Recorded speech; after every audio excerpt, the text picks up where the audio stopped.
என் பெயர் டாக்டர் அம்பேத்கர். 1946ஆம் ஆண்டு அமைச்சரவை தூதுக்குழு திட்டத்தின் கீழ் உருவாக்கப்பட்ட இந்திய அரசியல் நிர்ணய சபையால் இந்திய அரசியலமைப்பு உருவாக்கப்பட்டது.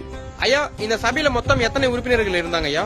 இச்சபையில் 292 மாகாண பிரதிநிதிகள், 93 சுதேச அரசுகளின் நியமன உறுப்பினர்கள், மாகாண முதன்மை ஆணையர்கள் சார்பில் 3 பேர் மற்றும் பலூச்சிஸ்தானின் சார்பில் 1 என மொத்தம் 389 உறுப்பினர்கள் இருந்தனர். ஐயா, அரசியல் நிர்ணய சபையின் முதல் கூட்டம் எப்போ நடந்துச்சுங்க ஐயா? அரசியல் நிர்ணய சபையின் முதல் கூட்டம் 1946ஆம் ஆண்டு டிசம்பர் 9ஆம் நாள் நடைபெற்றது.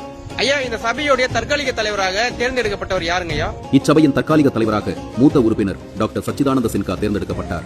இந்திய அரசியலமைப்பை உருவாக்க கூட்டத்தொடர் நடந்து கொண்டிருக்கும் போதே அவர் இறந்ததை தொடர்ந்து டாக்டர் ராஜேந்திர பிரசாத் இந்திய அரசியலமைப்பு நிர்ணய சபையின் தலைவராகவும், HC முகர்ஜி மற்றும் VT கிருஷ்ணமாச்சாரி இருவரும் துணைத் தலைவர்களாகவும் தேர்ந்தெடுக்கப்பட்டனர். ஐயா, இந்த கூட்டத்தொடர் மொத்தம் எத்தனை நாட்களாக நடைபெற்றதுங்க ஐயா?